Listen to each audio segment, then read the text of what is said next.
할렐루야. 하나님의 크신 은혜와 평강이 우리 모든 성도들에게 함께 하시기를 축원합니다. 우리 주님의 이름으로 서로 축복하면 좋겠습니다. 우리 부활절 인사인데요, 서로를 향해서 부활 축하합니다 인사하겠습니다. 부활 축하합니다. 부활 축하합니다. 우리 해피 이스터 이렇게 인사를 하죠. 우리 그리스도인들에게 가장 큰 축복이라고 한다면 우리가 부활의 사람이 된 것인 줄 믿습니다. 2000년 전 예수님께서 역사적으로 부활하신 것뿐만 아니라 주님을 믿는 자에게 약속된 부활 생명이 우리 가운데 있기 때문에 우리는 서로의 부활을 축하하는 믿음의 사람이 되어야 할 줄 믿습니다. 여러분, 지난 부활절 참 좋으셨죠? 은혜가 풍성한 주일이었습니다. 우리 부활절 칸타타도 정말 너무나 은혜로웠고, 우리 카리스, 우리 찬양단도 너무나 감사했습니다. 또 부활란 전시 여러분 자세히 보셨습니까? 아주 창의적이고 재미있는 부활란들이 참 많았습니다. 우리 부활절 꽃꽂이도 참 아름다웠고, 또 예배 후에 식탁 정말 풍성하고 좋았던 것 같습니다. 제가 반찬이 몇 개인지 세어봤는데 말씀을 드리지 않겠습니다. 괜히 또 나중에 부담되실 수 있으니까. 그래서 정성껏 또 우리 시무장로님들께서 또 헌금하셔서, 또 우리 권사님들 또 이렇게 참여해 주셔서 풍성한, 어느 때보다 풍성한 시간이었고, 또 떡도 나누고 참 행복한 그런 주일이었습니다. 우리 아이들도 에그헌터 행사하는 그 내용들을 사전을 좀 봤는데 너무나 행복한 주일이었다고 그 엄마들이 하시는 이야기를 또 들었습니다. 너무나 감사한 일인데요, 이 부활절이 지난 한 주로 끝나지 않는다는 사실 우리는 꼭 기억해야 합니다. 우리는 매 주일이 작은 부활절인 줄 믿습니다. 처음 교회의 시작이 주님의 부활로 시작이 되었습니다. 1세기 교회들이 주님이 십자가에 죽으시고 부활하신 그 기쁨과 감격으로 매주일 모였습니다. 구약의 안식일에 모이지 않고 예수님이 사망권세에 계신 부활의 날, 성도들은 온갖 핍박 중에도 생명을 걸고 감옥에 갇혀도 순교를 당해도 주일에 가정집에서 또 교회에서 지하 카타콤에서 모여서 부활의 주님을 찬양한 것이죠. 그래서 우리 교회의 그 가장 중요한 영성은 부활의 영성입니다. 매 주일이 부활절에 승리가 있어야 되는 것이죠. 우리 해림교회는 매 주일 우리에게 주신 부활의 은혜와 감사로 인해 찬양하는 축제의 주일이 되기를 축원합니다. 그래서 주일을 우리는 영어로 The Lord's Day라고 하죠. 한번 사진 한번 보여주시면, 누구의 날이에요? 주님의 날입니다. 부활하셔서 우리에게 대속과 구속의 은혜를 주셨기 때문에 우리는 주일에 모여 예배를 드립니다. 그 다음 사진을 보시면 매 주일은 우리는 예배 드리면서 우리가 고백하고 선포하는 겁니다. 교회에 나오는 일이 우리 주님이 부활하셨습니다. 우리가 찬양하고 주일 예배로 영광 돌리는 모든 것이 주님의 부활을 향한 찬양과 경배가 되는 것이죠. 그럴 때 진정한 주일이 되는 겁니다. 우리에게 그런 신앙이 있게 되기를 축복합니다. 그리고 주일은, 이 부활절은 며칠 동안 진행되죠? 매번 부활절마다 말씀을 드리죠. 50일 동안. 사진을 한번 보시면 전 세계 모든 그리스도인들이 50일 동안, 그래서 Great 50 Days, 위대한 50일, 부활의 50일이라고 얘기를 하고요. 이것은 계속해서 이 50일 동안 그냥 지난주로 끝나는 것이 아니라 매일의 삶 속에서 50일 동안 성령 강림절 전까지 우리는 이 부활의 축제를 누리게 되는 겁니다. 이 부활절 50일 기간 동안에 우리 해림의 성도들과 가정, 또 우리 교회 위에 부활의 생명과 권능과 축복이 임하게 되기를 축원합니다. 우리는 지난 주일 요한복음 20장의 말씀을 가지고 주님께서 부활하심으로 제자들에게 주셨던 세 가지 부활절 선물에 대해서 나누었습니다. 여러분 기억하시죠? 세 가지 기억하시죠? 첫 번째가 뭐였습니까? 초월적 임재, 그죠? 주님께서 문을 넘어서 이제 주님이 우리에게 오시는 그 어떤 장애물도 있을 수 없음을, 그 부활의 초월적 임재의 은혜, 우리의 모든 죽음 후에도 우리의 모든 삶에 임재하시는 주님의 은혜를 나누었습니다. 두 번째는요, 우리가 압도적인 평강이라고 말씀드려요. 에이레네, 세상이 줄 수 없는 평강을 주님께서 주셨고, 세 번째는 주님께서 숨을 불어넣으시면서 성령을 받으라. 이것은 생명과 새 창조의 영신 성령, 이것이 부활의 주님이 우리에게 주는 선물입니다. 이 선물을 우리가 이미 받았기에 매주일 나와 주님을 찬양하고 예배하는 줄 믿습니다. 오늘은 요한복음 21장의 말씀으로 부활의 주님을 만나는 축복이라는 제목으로 같이 은혜를 나누고자 합니다. 여러분, 만남이 참 중요합니다. 우리 인생을 돌아보면 내가 누구를 만나는가에 따라서 우리의 인생의 방향과 질이 달라집니다. 저도 제 목회를 돌아보면, 제 인생을 돌아보면 그 모든 순간에 정말로 많은 하나님 예비하신 만남들을 주셔서 정말 위로가 되고 힘이 되고 또 하나님 주신 축복을 누렸던 기억이 있습니다. 저희 어머니 아버지께서 늘 기도해 주시는 기도 제목이 뭐냐면, 최 목사는 만남의 축복이 있어야 돼 하시면서 늘 만남의 축복을 위해서 기도해 주셨습니다. 그래서 지난 시간들을 보면 하나님께서 그때그때 정말 너무나 하나님이 예비하신 사람들을 만남으로 인해서 행복한 목회를 해올 수 있었습니다. 저도 매일 이 만남의 축복을 위해서 기도합니다. 하나님, 제 삶에, 제 인생에, 또 제 목회에 주님 예비하신 좋은 만남들을 허락하여 주시옵소서. 또 우리 해림의 모든 성도들이 오늘 하루 살아갈 때 길에서, 가정에서, 회사에서, 일터에서 좋은 만남, 하나님이 예비하신 그런 만남들로 해서 하나님의 축복을 누리게 하여 주시옵소서. 우리 어린 자녀들, 또 우리 교회 학교 자녀들, 그들이 학교에서 선생님을 잘 만나야 되고, 우리 아이들, 친구들을 잘 만나야 될 텐데, 또 직장에서 좋은 동료를 만나야 되고, 또 군에서도 좋은 또 선임병 지휘관들을 만나야 될 텐데, 그런 기도를 합니다. 만남의 축복이 충만한 인생은 하나님의 은혜와 축복으로 충만하게 되기 때문에 그렇습니다. 우리 해림의 성도들에게 만남의 축복이 있게 되기를 축원합니다. 그리고 여러분, 매일 기도하실 때 하나님, 오늘도 저에게, 저희 가정에게 좋은 만남을 주시옵소서 꼭 기도하시기를 축복합니다. 그래서 우리 그리스도인들에게는 인생의 4가지 M을 잘 만나야 된다. 영어의 M, 스펠링 M이 있죠. 첫 번째는 메이트입니다. 친구예요, 친구. 친구 잘못 만나면 어떻게 돼요? 큰일 나죠. 얼마나 가슴이 아픈 일이에요. 우리 부모님들 늘 그 기도하시잖아요. 친구를 잘 만나야 돼요. 두 번째는 멘토입니다. 두 번째 M은 멘토. 우리 인생을 성숙하고 아름답게 이끌어줄 좋은 믿음의 스승이 있어야 됩니다. 멘토가 있어요. 세 번째는 미션입니다. 그것은 우리의 사명이죠. 우리가 그저 허망한 허탄한 것을 위해 살다가 가는 인생이 아니라 우리의 인생의 목적이 무엇인지, 하나님이 우리를 이 땅에 보내신 이유가 무엇이고, 우리를 통해 하나님이 원하시는 것이 무엇인지, 이 미션이 분명해야 그 인생이 아름다운 인생이 되는 것이죠. 네 번째는 가장 중요한 M입니다. 바로 마스터입니다. 우리를 창조하신 살아계신 하나님을 만나는 것입니다. 아멘이시죠? 우리 성도들 다 주님을 만나셨죠? 네. 확신이 있으셔야 됩니다. 확신이. 어떨 땐 그런 것 같은데 어떨 땐 안 그런 것 같은데 그러면 안 되겠죠. 우리는 하나님을 만난 사람들이기 때문에 주일에 다른 곳에 있지 아니하고 주의 성전에 나와 기쁨으로 예배합니다. 여러분이 지금 이 자리에서 예배드리는 것, 주님을 만났다고 하는 증거인 줄 믿습니다. 우리 삶의 기준이 철학이나 인생 경험이 아니라 주님의 말씀이 생명이기에 우리는 매일 성경을 읽습니다. 왜요? 하나님의 말씀으로 사는 백성이고 주님을 매일 만나야만 우리를 살 수 있기 때문에 그렇습니다. 우리는 과거에 다 하나님을 만난 사람들이지만 우리는 또한 매일매일 주님을 만나야 합니다. 그래서 기도의 자리, 예배의 자리, 말씀의 자리에 서게 되는 것이죠. 우리 성도들 이 부활절기에 여러분 다 그 주님과의 만남의 정도와 강도 또 빈도가 다르실 줄 압니다. 이 50일의 부활절기 가운데 부활하신 주님을 더욱더 뜨겁게, 더욱 강하게, 더 자주 매일 만나게 되시기를 주의 이름으로 축원합니다. 오늘 성경에 보면 제자들이 주님을 만나게 됩니다. 그런데 그 만남에는 중요한 하나님의 은혜가 숨겨져 있습니다. 여러분 지금 교회 생활하고 계신데 교회에 처음 나왔던 날을 기억하십니까? 떠올려 보시면 다 기억이 나실 거예요. 모태신앙인 분들은 그냥 어떻게 정신 차려 보니까 교회에 와 있었어요. 어릴 때부터 뱃속에서부터 내가 여기 왜 있지? 교회에서 과자 주니까 가고 엄마가 안 가면 밥 안 주니까 오고. 이 모태신앙 가진 분들이 정말 아무것도 못해 이런 경우도 있지만 이제 철이 들고 우리가 인격적으로 주님을 만나게 되면 그것이 얼마나 위대한 축복인가를 깨닫게 됩니다.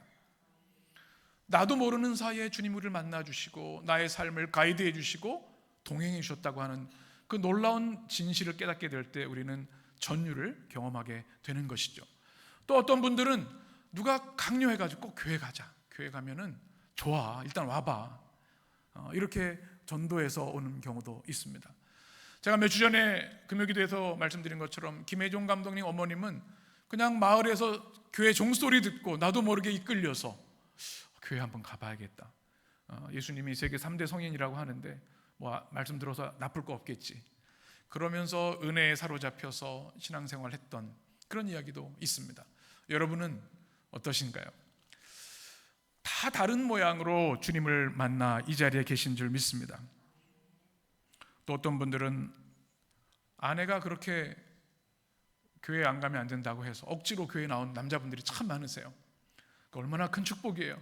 나중에는 다 엎드려 절해야 될 정도로 감사한 일이죠. 여하튼 어떤 경로든지 중요한 것은 우리가 하나님을 매일 만나야 된다는 것이고 그 하나님의 은혜로 살아가야 된다는 것입니다. 그런데 이 모든 만남에는 숨어있는 하나님의 은혜가 있는데 그것을 우리는 하나님의 선제적 은혜라고 말합니다.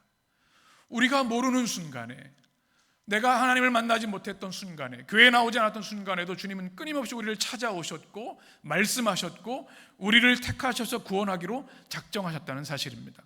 그것이 모태신앙으로 교회 나오기도 하지만, 또 누군가의 강압에 의해서 끌려서 오기도 하지만, 자원해서 걸어오기도 하지만, 그 모든 것은 우리의 노력과 누군가의 공로가 아니라 하나님의 택하심이 있었다는 사실입니다. 베드로전서의 말씀을 기억하시죠? 어떤 은혜가 있었어요? 하나님 아버지의 미리 하심이 있었다. 에베소서에는 창세전에 택하셨다 말씀합니다. 성령의 거룩하게 하심과 그리스도 예수의 핏부림을 통해서 우리는 구원받은 백성이 되었고 이 자리에서 예배자로, 영광의 예배자로 서 있는 것이죠. 우리가 잘해서 잘나서 누군가가 공로가 아니라 하나님의 우리도 알지 못하는 순간에 주신 선제적 은혜가 있었다는 사실을 우리는 꼭 기억해야 될 줄 믿습니다. 오늘 말씀도 보면 제자들이 그 당시 인류 전체에서 가장 탁월한 사람들, 뛰어난 지성의 사람들, 뛰어난 순종의 사람들이어서 만나주신 건 아닙니다. 주님의 전적인 주권으로 만나주신 겁니다. 그러니 전적인 은혜인 것이죠. 주님이 그들을 찾아가 주셨고 만나 주셨기 때문에 주님을 만날 수 있었다는 이야기입니다. 요한복음 20장에 우리 지난주 기억하면 말씀을 기억하시죠? 문이 닫혀 그들이 꽁꽁 닫았음에도 불구하고 주님이 그들을 찾아가서 만나 주셨습니다. 저는 목회를 하면서 그런 일들 참 많이 보았습니다. 무신론자들이 영접하는 일들도, 80세까지 주님을 끝까지 거절했던 분들이 주님을 눈물로 영접하는 일들도 참 많이 보았습니다. 임종을 앞두고 죽음 이전에 주님을 영접하는 일들도 많이 보았습니다. 우리가 아무리 마음의 빗장을 걸어 잠궈도 주님은 압도적인 은혜로 뚫고 들어가셔서 우리를 주님의 소유 삼으시고 구원과 영생을 허락해 준다는 사실입니다. 그래서 우리의 기도는 주님의 은혜로 그 영혼을 사로잡아 주시옵소서. 그것이 가장 강력한 기도가 되는 것이죠. 오늘 1절 말씀을 한번 보시면 주님께서 제자들을 만나시는 장면을 이렇게 기록합니다. 1절을 읽겠습니다. 그 후에 예수께서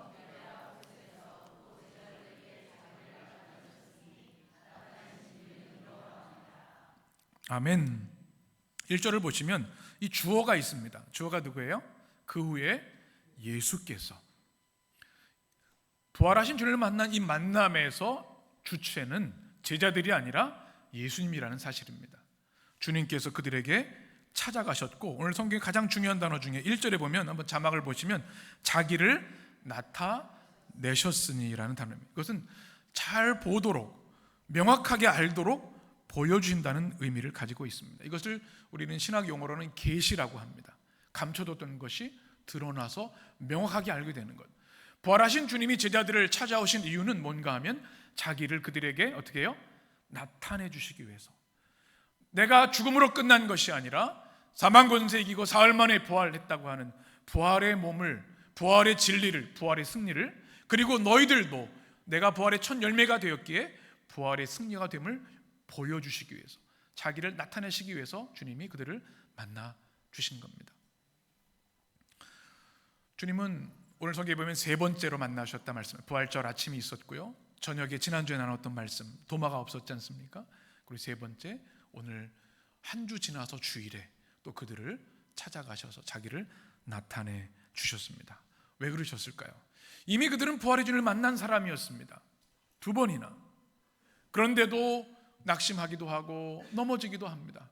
우리의 믿음이 그렇습니다. 어떨 때는 내 믿음이 충만하고 성령 충만한 것 같은데 또 어느 날은 너무나 내 믿음이 초라하고 쪼그라들 때가 있는 것이죠. 그래서 주님은 또다시 제자들을 찾아가십니다. 왜요? 부활의 주님을 나타내 주시기 위해서. 이것이 우리의 주시는 주님의 은혜인 줄 믿습니다. 그런데 3절에 보면 실망스러운 모습이 있습니다. 우리 3절을 같이 읽겠습니다. 시몬 베드로가 나는 물고기 잡으러 가노라 하니 그들이 우리도 함께 가겠다 하고 나아가서 배에 올랐으나 그날 밤에 아무것도 잡지 못하였더니. 아멘. 지금 제자들이 어디 있습니까? 디베랴 호수에 있죠. 한번 사진을 한번 보시면 이 고대 갈릴리 지역에 보시면 이 갈릴리라고 하는 큰 행정 자치구역이 있습니다. 우리가 예수님을 얘기할 때 나사렛 예수 할 때 보면 나사렛 보이시죠? 갈릴리의 그 말하는 군포시, 뭐 우리 당동 뭐 이렇게 하면 그런 도시입니다. 그리고 예수님의 모든 사역의 중심이었던 것이 이 갈릴리 지역인데요. 그 중심에 이 갈릴리 호수가 있습니다.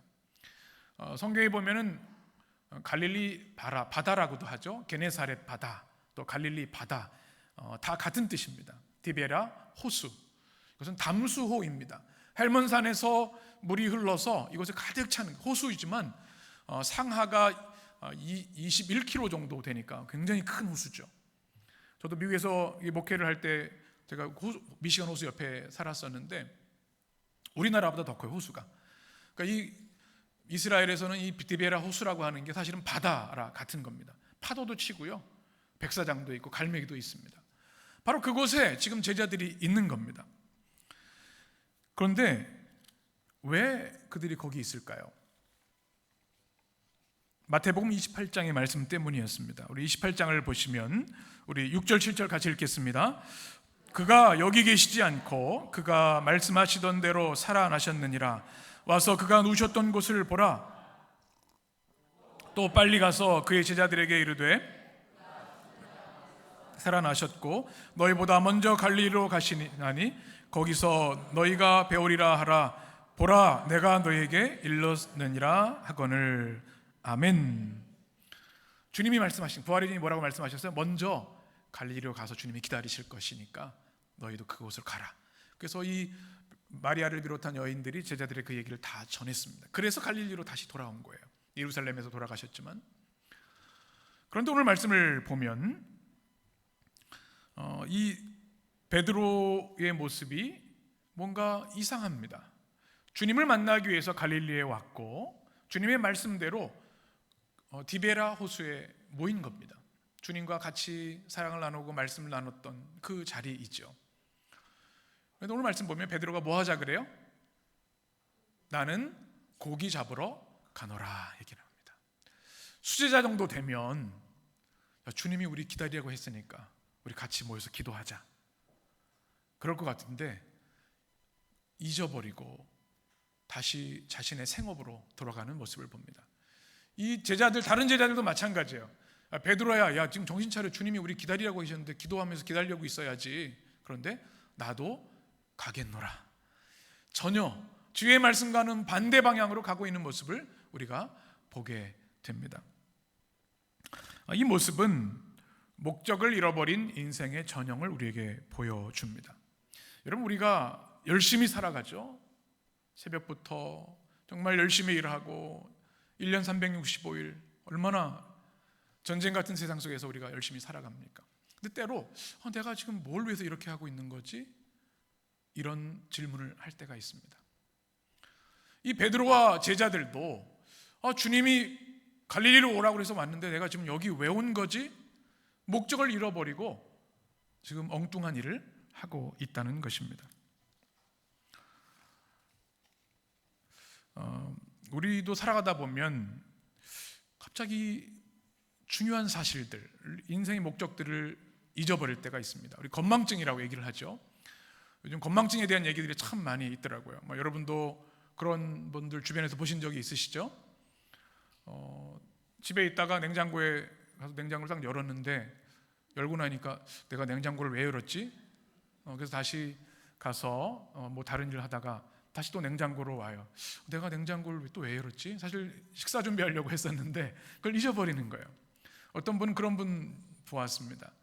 집에서 나가서 차를 운전하려고 딱 하는 차키가 없어서 다시 차키를 안 가져왔네. 집에 올라왔는데 집에 올라오니까 내가 집에 왜 왔지? 다시 또 내려가는 거예요. 차에 왔는데 차키가 왜 안 가져왔지? 3번 반복한 분이 계시다 그러더라고요. 아마 치료가 필요한 건지 모르겠는데 우리 바쁜 현대인들에게는 그런 일들이 참 가끔 있습니다.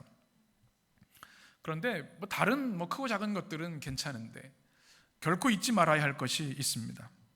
우리의 인생에서 주님의 말씀을 잊어서는 안 된다는 겁니다.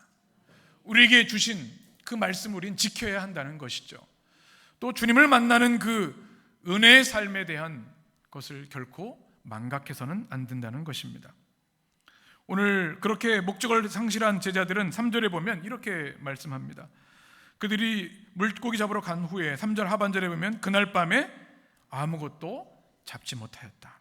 그리고 4절에 보면 날이 새어갈 때에 예수께서 바닷가에 서셨으나 제자들이 예수인 줄을 어떻게 해요? 알지 못하였다.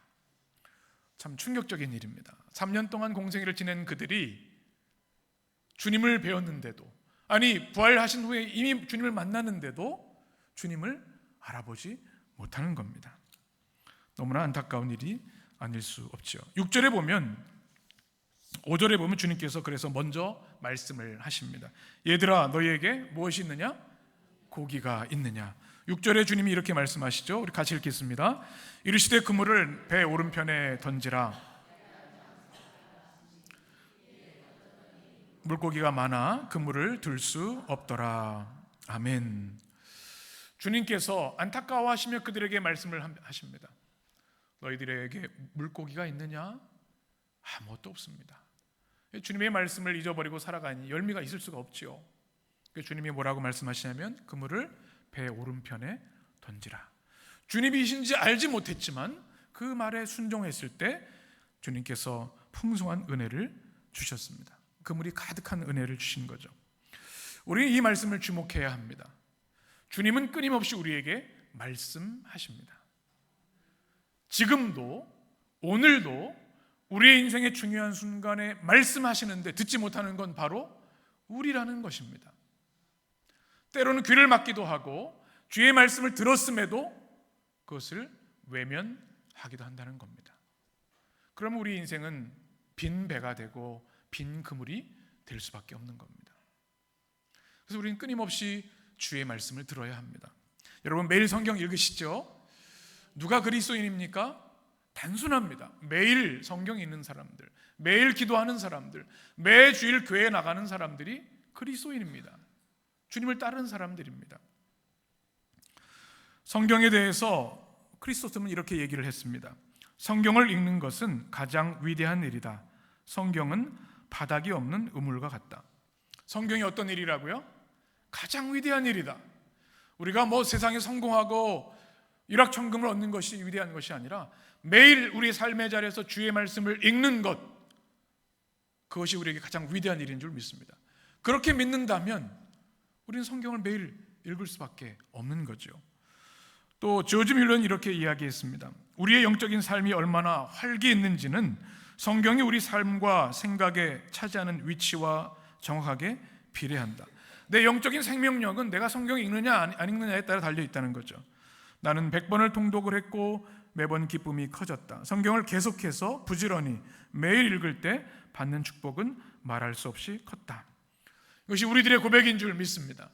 우리가 매일 맥체인 성경을 읽고 매일매일 성경으로 우리가 성경을 읽고 묵상하는 이유가 여기 있는 겁니다. 주님이 말씀하시는데 그 말씀을 들어야만 우리의 삶에 생명력이 있고 열매가 있기 때문에.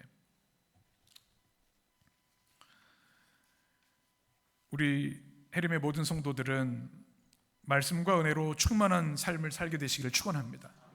말씀이 우리의 영혼의, 우리 삶의 중심이 될 때 그 사람은 달라지게 됩니다. 그의 신앙 인격과 삶의 열매들이 맺히게 되는 거죠. 그 말씀에 귀로 흘려 듣는 것이 아니라 그 말씀에 순종할 때 또 주님께서는 그 물에 가득한 물고기를 주시는 은혜를 우리에게 주시는 줄 믿습니다. 7절에 보면 이제 그제서야 주님을 알아보기 시작하는데요. 우리 7절을 같이 읽습니다. 예수께서 사랑하는 그 제자가 베드로에게 이르되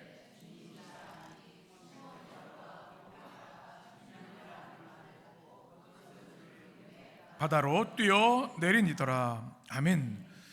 예수님이 이제 계심을 알게 되는 사람이, 가장 처음 알게 된 사람이 누구죠? 예수님께서 사랑하는 그 제자 누굴까요? 요한입니다. 요한. 네. 네. 그 요한이 이제 베드로에게 말하는 내용이 나오는 거죠. 그래서 그 보문서에 보면 예수님이 사랑하는 제자 하면 그건 요한을 얘기하는 거고, 요한복음을 기록한 요한이 자기를 좀 쑥스러우니까 주님이 사랑하는 그 제자로 이렇게 표현을 한 겁니다. 근데 베드로는 모르고 있었어요, 수지자는. 그래서 뭐라고 했냐면 주님이시라. 그렇지, 주님이 갈릴리에서 기다리고 말씀하셨지.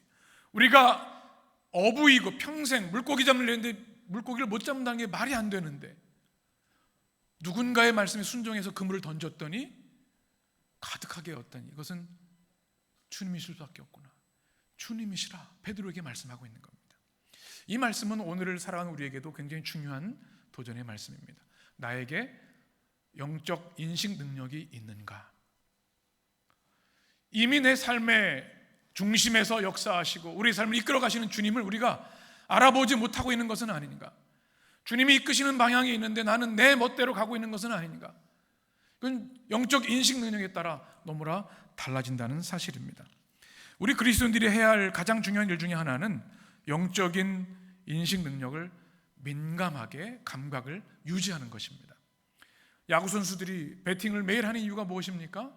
타격 감각을 잃어버리면 할 수가 없어요. 축구 선수도 마찬가지고 음악가도 마찬가지입니다. 우리 그리스도인들은 매일 나의 영적 감각을 돌아보고 무뎌진 것은 아닌가? 돌 같은 마음이 된 것은 아닌가? 아니면 성령의 살아계신 인격을 우리가 날마다 경험하고 있는가? 이것을 보아야 한다는 겁니다. 아마 여러분 중에는 여러분 주변에 좀 이렇게 곰같이 둔한 사람들이 있으실지 모르겠어요. 떠오르는 분이 계십니까? 어떤 분들은 이게 잘 알아보는 분이 계시고, 그런데 몇 번을 얘기해도 눈치를 줘도 모르는 사람이 있어요. 고개를 숙이는 분들이 계신 것 같은데 그런 이야기를 들었습니다. 이 남자들이 가장 무서워하는 질문 중에 하나가 여자분들이 뭐 달라진 거 없어요? 이렇게 물으면은 식은땀이 난답니다. 잘 모르겠거든요. 그런데 좀 알아봐주면 그렇게 고마워하고 몰라주면은 남자분들이 고난을 당하는 수가 있습니다. 우리가 교회에서도 성도들의 얼굴을 보면 무슨 힘든 일이 있으셨나? 또 우리 속장님들 딱 보면 우리 속도원 중에 뭐가 어려움이 있나? 딱 보면은 캐치할 수 있어야 돼. 이게 감각이, 영적 감각이 있어야 되는 거예요. 때로 우리 인생에서는 좀 무던할 필요가 있는 순간들이 있습니다. 너무 또 민감하면 생활하기가 어려운 거예요. 뭐 작은 소리에도 또 잘 못 기르면 참 괴로운 일이지 않습니까? 제가 좋아하는 연예인 중에 기안84라는 사람이 있습니다. 한번 사진을 제가 우리 조 목사님께 부탁을 했더니 제가 이 사람이 어떤 사람인지 잘 모르는데 너무 무던하고 사람이 좋은 것 같아요. 근데 이제 특별히 안 씻는 걸로 유명하더라고요. 옷을 매일 갈아입을 필요가 없다는 얘기를 해요. 무슨 어디 오지에 갔는데 제가 충격적인 내용을 보니까 옷 한 벌로 그냥 가는 거예요. 해외에 나가는데 옷 한 벌로 가고 머리 감고 티셔츠 벗어서 그걸로 말리고 또 걸어놓고 또 입고 막 이렇게 살아가더라고요. 야, 좀 현대인들에게 있을 수 없는 그 야성이 있는 사람이구나 이 생각이 들었는데 때로 이런 게 필요해요. 너무 또 이런저런 상황에 영향을 받으면 괴롭고 힘들잖아요. 무던할 필요가 좀 있어요. 그런데 영적인 면에서는 결코 그래서는 안 되는 것이죠. 주님께서 나에게 지금 너 그 길로 가면 안 되라고 말씀하시는데 못 들으면 어떻게 해요? 파멸과 멸망의 길로 가게 되는 겁니다. 지금 이 생명의 길로 오라고 주님이 끊임없이 두드리시고 말씀하시는데 그냥 내 갈 길 간다고 한다면 그보다 큰 비극이 어디 있겠습니까? 우리는 영적으로 깨어있고 영적인 감각으로 주의 말씀과 지시하심을 알아차려야 한다는 것입니다. 우리 성도들의 삶 속에 이 부활절기에 영의 눈이 띄어지는 역사가 있게 되기를 축원합니다. 그래서 요한처럼 주님이시라, 주님이 우리 가정 가운데, 우리 아이들 가운데, 우리 교회 가운데, 우리 속회 가운데 주님이 이렇게 말씀하신다. 주님이시라, 그렇게 깨닫는 은혜가 있게 되기를 축원합니다. 우리가 읽은 말씀에서 또 한 명 주목할 제자가 있는데 바로 베드로입니다. 베드로는 처음에 주님을 알아보지 못했어요. 그런데 사도 요한의 이야기를 듣고 베드로야, 이분이 주님이셔, 부활하신 주님이셔. 그러니까 어떻게 했어요? 오늘 말씀을 보면 옷을 벗고 막 물고기를 잡다가 겉옷을 입고 바다로 뛰어듭니다. 이 상남자입니다. 상남자. 거침이 없는 거예요. 앞뒤 계산하지 않습니다. 주님이시라고. 그래서 그는 자신의 몸을 던져 주님께로 나아가는 거죠. 여러분, 믿음이 무엇입니까? 믿음은요, 주님께 우리의 몸을 던지는 겁니다. 우리의 인생을 주님께 온전히 헌신하는 겁니다. 그게 믿음인 거죠. 우리가 세상을 살아가다 보면 주님을 믿는 그리스도인이지만 때로 우리의 마음이 주님이 아니라 다른 것에 온통 빼앗기는 순간들이 있습니다. 근데 베드로는 우리에게 주님이심을 깨달았을 때 우리가 어떻게 되는지를 보여줍니다. 우리의 모든 것을 내려놓고 주님을 만나는 것에 우리의 몸을 던져야 하는 줄 믿습니다. 그 믿음이 여러분 가운데 있게 되기를 축원합니다. 이제 12절에 보면 주님께서 그들을 식탁으로 초대하십니다. 같이 읽겠습니다. 예수께서 이르시되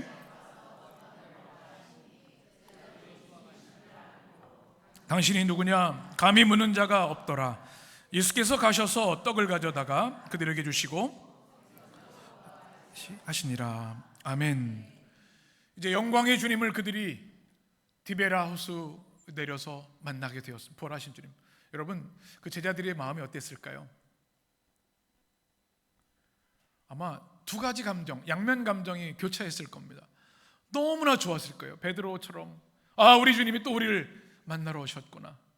주님이 십자가에서 죽으시고 부활하신 주님이 내가 한 주 전에 만났지만 의심이 들었었는데, 그래 지금 살아계셔 우리 곁에 계셨구나. 우리를 찾아오셨구나. 우리를 먼저 만나주셨구나. 얼마나 감격했겠습니까? 근데 또 한편으로는 면목이 없었을 겁니다. 주님이 갈릴리로 가서 기다리라고 하셨는데 주님을 만나는 자리를 내팽기고 다른 일을 하고 있었으니, 그리고 부활의 주님을 만났음에도, 부활의 주님이 오셨음에도 주님을 알아보지 못했으니 빈 그물의 공허함과 실패가 있었을 겁니다. 죄책감이 많았을 겁니다. 그리고 베드로 같은 경우는 주님을 3번 부인했던 그 상처가 드러났을 겁니다. 그런데 주님이 하시는 말씀은요, 다른 얘기하지 않으십니다. 떡과 생선을 가지고 한번 따라해 보실까요? 와서 조반을 먹으라. 아침 식사죠. 주님께서 밤새 지친 마음과 영혼을 위로하시고 회복하시기 위해서 식탁을 준비해 주신 겁니다. 이 식탁은 부활의 식탁일 뿐만 아니라 치유의 식탁이었습니다. 회복의 식탁이었고 부활의 능력이 임하는 식탁이었습니다.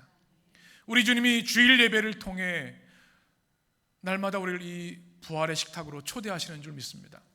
지난 주일 부활절 식사가 너무나 감사하고 좋았습니다.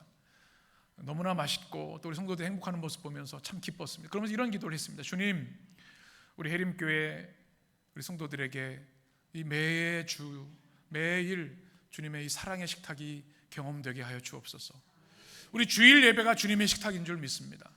찬양과 기도와 말씀과 성령을 우리를 먹여주시고 치유하시고, 한 주간 상처 있고 깨어졌던 우리들, 때로 부족해서 얼굴을 들 수 없는 우리들을 주님께서 와서 조반을 먹으라, 부활의 복음으로 우리를 회복하시는 은혜가 우리 가운데 있는 줄 믿습니다. 유진 피터스는 이렇게 이야기합니다. 그리스도인의 식탁에 대한 이야기입니다. 일상 부활을 살다에 대한 나오는 책 내용인데요, 그리스도인의 모든 식사는 부활하신 주님께서 주인으로 임재하시는 성만찬의 그 근거를 두며 우리는 이 성찬을 매일 먹고 마심으로 부활의 의미를 확장해 갑니다. 여러분, 가족들과 같이 식사하실 때도 그렇고 혼자 식사할 때도 그렇고 그 식탁이 어떤 식탁이에요? 주님과 함께하는 성만찬의 식탁이라는 겁니다. 우리가 음식을 먹기 위해 식탁에 앉아 예수님의 이름을 부를 때 우리가 식사 기도를 하잖아요. 주님 생명 주시고 이 양식 주시니 감사합니다. 부활에 의한 영성 형성의 모든 요소들이 그대로 드러납니다. 우리 삶 가운데 가장 평범한 행위, 밥을 먹는 이 행위가 가장 놀라운 축복의 변화의 장이 된다는 사실이 참으로 놀랍습니다. 우리 주님께서 부활하실 뿐만 아니라 우리를 매주일 부활의 식탁으로 초대하시는 줄 믿습니다. 제자들처럼 때로 주님을 알아보지 못한다 할지라도 주님이 먼저 찾아와서 만나주시는 줄 믿습니다. 우리의 인생의 빈 그물을 주의 말씀에 순종할 때 가득 채워주시는 줄 믿습니다. 우리의 죄책감과 상처, 그 모든 부족함에도 영광의 식탁으로 우리를 불러주셔서 와서 조반을 먹으라, 이 축복의 말씀이 우리에게 임하는 줄 믿습니다. 주님 주시는 매주의 식탁을 통해서 부활의 능력과 승리로 살아가는 성도들 되시기를 축원합니다. 기도하겠습니다.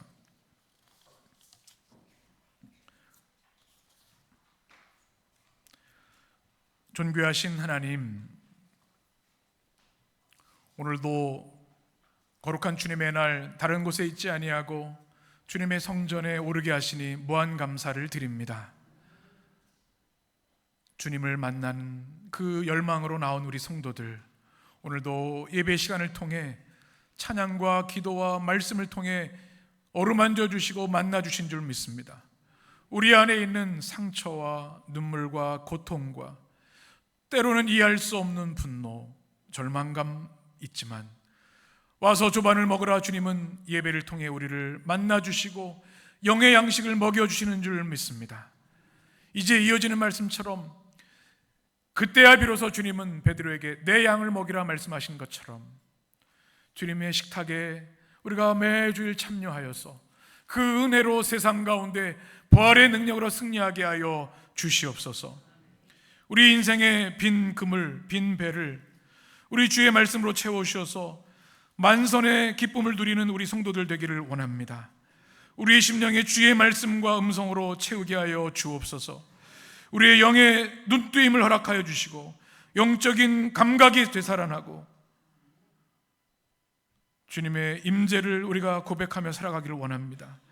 주님이시라, 주님이시라, 그 주님 손 꼭 붙잡고 담대한 믿음으로 부활의 길을 걸어가는 우리 모든 성도 되게 하여 주옵소서.